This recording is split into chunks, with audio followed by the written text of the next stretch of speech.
Well, the sanding is done, and the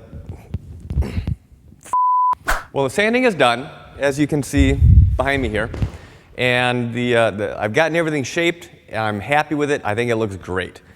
Now, in order to make sure that it stays like this, the next step that I'm going to be doing is applying what's called a barrier coat. Now, a barrier coat is essentially, think of it like an epoxy jacket or an epoxy coat that you put over something to help keep water where it should be, outside.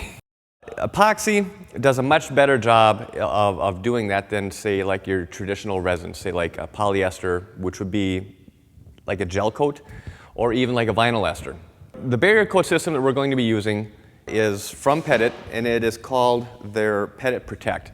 Now this, along with the Easy Fair, are two of the key components in their blister prevention / repair process. Very easy to apply, and again, this is going to be something that we're going to put on by using a roller and using a brush to get in some of the finer areas. Now, I've already done all of the prep work, gotten all the dust off, I've de-waxed it, I've degreased it, it's ready to go. So right now we're going to start mixing up our barrier coat, and I believe this stuff gets mixed 3 to 1, so 3 parts of the base to 1 part of the catalyst. And then at that point, we're just going to be rolling it on. Now, I'm going to be using 2 different colors. This Pettit Protect comes in both a gray and a white. And you can, very easily go through and do all your barrier coat with 1 color. One advantage to using contrasting colors is that it makes it easier to see that you're getting full coverage on each coat. So, for example, on this rudder, the first coat that I'm going to put on is going to be using their white. The second coat is going to be using their gray.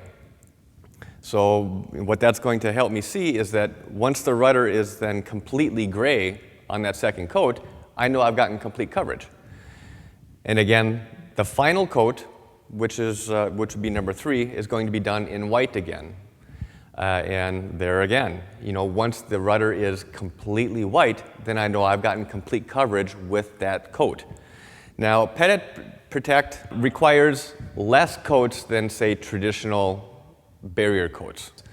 With the Pettit Protect, you can achieve the level of thickness that you need in 3 coats. Sometimes less is more. I am going to be wearing my respirator for this. Not that, especially in this size building, that I could get away, without using it. But why? I would rather be safe about it and take any precautions. So I'm going to be wearing my respirator, which means I'm probably not going to be doing a whole lot of talking, but it's going to be a very simple process. Like I said, after this stuff is mixed to the 3 to 1. You need to let this sit for what's called an induction period, which is basically going to be 15 minutes. It needs to sit in the bucket so the chemicals inside can kind of get a kickstart and start working to do their job. In a typical 70-degree environment, your window of opportunity basically ranges from, say, 3 hours minimum. It might be closer to 4, depending on the temperature that you're in. But you have up to 14 days. You have up to a 2-week window where you can reapply the next coat without having to sand. If you go beyond that window, then you do have to come back through and sand it, clean it, prep it, and get it ready for the final coat just so you get proper adhesion. So I'm going to be laying up 1 coat today, another coat tomorrow, and then the final coat will be Friday. I think today is Wednesday, I'm not entirely sure. I will say, this stuff does not smell anywhere near as strong as some of the others. And at least in my opinion, which is something that I've seen Pettit has been pretty aggressive about, is making their products as least nasty as possible, but still work. If they don't work, then it doesn't matter. I mean, they could smell like roses. If it doesn't work, it doesn't work.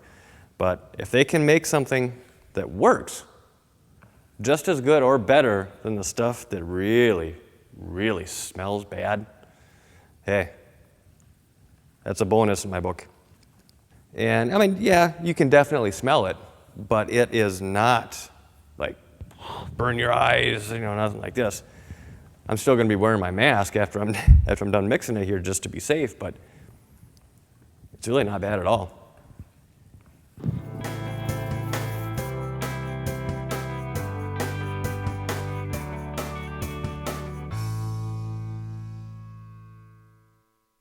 So now with the third and final layer of the barrier coat applied, this project is finally done, finished, done.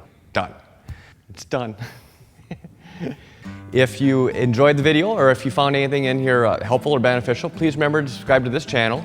You can click right here to subscribe to this channel, Boatworks Today. You can also click right here, to subscribe to the other channel that I just started up. It's called BWT Dockside, which is going to be more or less a Q&A type video follow-up to all of my normal videos that you're seeing here.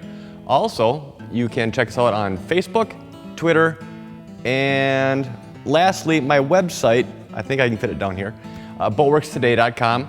And on my website, when I post my videos, I also include additional information, you know, as part of the write-up. If you have any questions on anything that you saw or that I said or that I did, feel free to leave a comment here on YouTube. You can also post any questions or comments on my Facebook page or my website just below the video. I try and get back to almost all the comments or questions. I try. It's gotten to the point where there's a lot of questions.